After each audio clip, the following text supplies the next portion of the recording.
नमस्कार मैत्रिणींनो, मी Megha fashion craft तुमचं माझ्या चॅनलवर स्वागत करत आहे. आज आपण शिकणार आहोत डिपनेकनुसार मुंडा किती घ्यायचा आणि ॲडजस्टमेंट कसं करायचं की तुमचे शोल्डर अजिबातच उतरणार नाही आणि आर्मोलमध्ये कधी बी झोल पडणार नाही.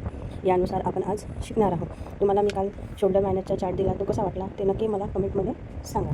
ठीक आहे, तर चला बघा, मी तुम्हाला इथं ड्राफ्ट काढून दाखवते किती घ्यायचं आणि किती मायनस करायचं. ठीक आहे, असेच नवीन नवीन व्हिडिओ बघण्यासाठी माझ्या चॅनलला लाईक करा आणि सबस्क्राईब करा.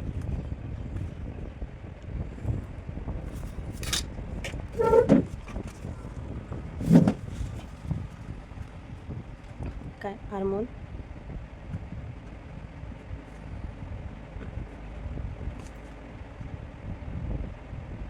हार्मोनला चार्ट. ठीक आहे, आता आपण इथं घेऊ चेस्ट साईज आणि इथं आर्मोल राऊंड, चेस्ट साईज आर्मोल राऊंड. आणि इथं घेणार आहे 9 आणि 10चा गळा, मागचा गळा 9 आणि 10. ठीक आहे, आता जर तुमची चेस्ट 28 ते 29 असणार तर तुमचा राऊंड किती येणार. सपोज इथं तुमचा राऊंड आहे 13 इंच, तर 13 इंचामध्ये मुंडा किती घ्यायचा, 9 आणि 10चा मुंडा घ्यायचा 5.5. 9 आणि 10साठी मुंडा किती घ्यायचा 5.5. 28 ते 29 साईजसाठी आर्मोल राऊंड किती येणार 13 येणार, त्याचा मुंडा किती घ्यायचा 5.5 घ्यायचा. ठीक आहे, आणि 30 ते 31 साईजसाठी आर्मोल राऊंड किती घ्यायचा, आर्मोल राऊंड घ्यायचा 5.75. मुंडा किती घ्यायचा 5.75.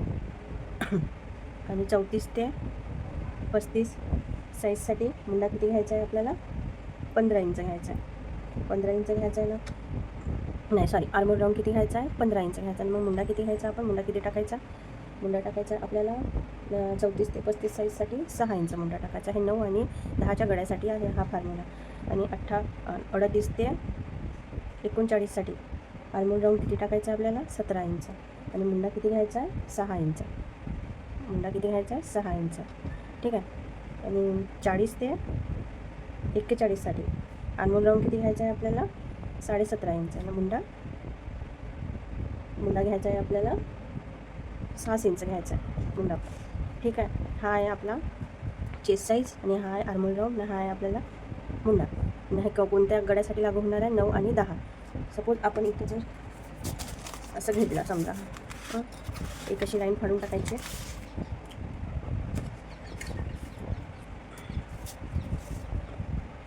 Straight line फाडायची.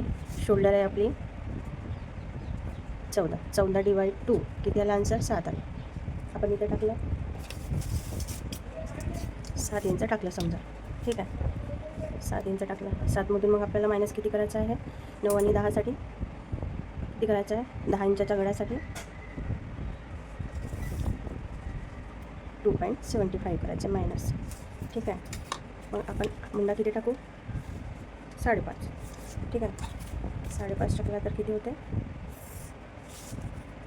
इथं पण मोजून घ्यायचं. इथं 4.5 इथं आहे, तर इथं अर्धा इंच प्लस करायचं म्हणजे 5 घ्यायचं. ठीक आहे, 5 घेतल्यावर इथून असं 1 इंच घ्यायचं.